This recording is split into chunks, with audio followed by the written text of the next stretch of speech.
नमस्कार मित्रों, self study point में आप सभी का स्वागत है।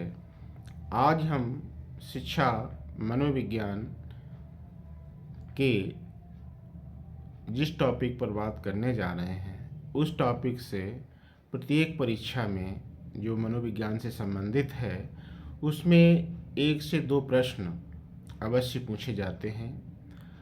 टॉपिक है अधिगम का स्थानांतरण यानी कि transfer of learning. Transfer of learning क्या है, इसे हम इस प्रकार समझा सकते हैं कि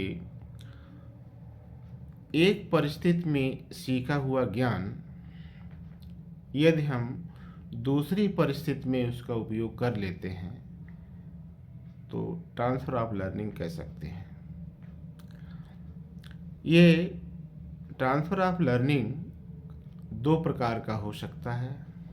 धनात्मक अंतरण यानी कि पॉजिटिव ट्रांसफ़र ऑफ लर्निंग, जब पूर्व अर्जित ज्ञान नवीन ज्ञान को अर्जित करने में सहायक सिद्ध होता है तब हम कहते हैं कि पॉजिटिव ट्रांसफ़र ऑफ लर्निंग या धनात्मक अंतरण है। जैसे टेनिस खेलने वाला यदि बैडमिंटन खेलता है तो उसका ज्ञान उसमें सहायक होगा। अगला है निगेटिव ट्रांसफ़र ऑफ लर्निंग अर्थात ऋणात्मक अंतरण। इसके अंतर्गत जब पूर्व अर्जित ज्ञान नवीन ज्ञान को प्राप्त करने में बाधक सिद्ध होता है तब हम कह सकते हैं ऋणात्मक अंतरण या निगेटिव ट्रांसफ़र ऑफ लर्निंग। जैसे साइकिल चलाने वाले से यदि नाव चलवाई जाए तो उसका ज्ञान यहाँ सहायक नहीं होगा। अब अंतरण के कुछ सिद्धांत यानी कि ट्रांसफ़र ऑफ लर्निंग यानी कि सिद्धांत में प्रमुख सिद्धांत है मानसिक अनुशासन का सिद्धांत। ये सबसे प्राचीन सिद्धांत है। अगला सिद्धांत है समान तत्वों का सिद्धांत। इस सिद्धांत का प्रतिपादन E.L. थॉर्नडाइक ने किया था। अगला सिद्धांत है सामान्यीकरण का सिद्धांत।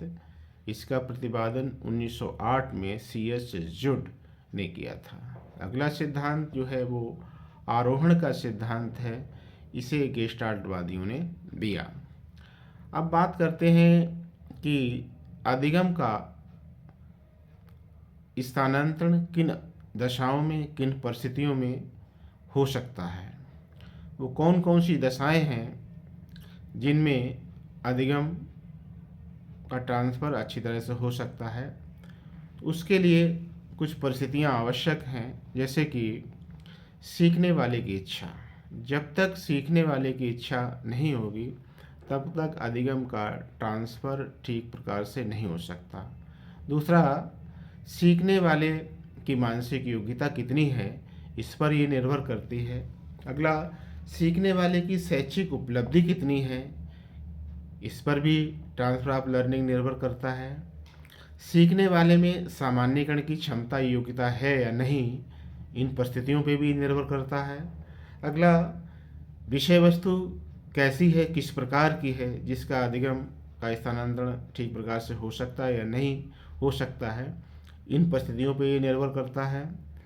और अध्ययन की विधियाँ कैसी हैं, अध्ययन की विधियों में समानता है या नहीं है। यदि अध्ययन की विधियों में समानता है तो ट्रांसफ़र ऑफ लर्निंग बहुत ठीक प्रकार से, अच्छी प्रकार से हो सकता है। अधिक जानकारी के लिए हमारे चैनल को सब्सक्राइब करें। आज के लिए इतना ही। धन्यवाद।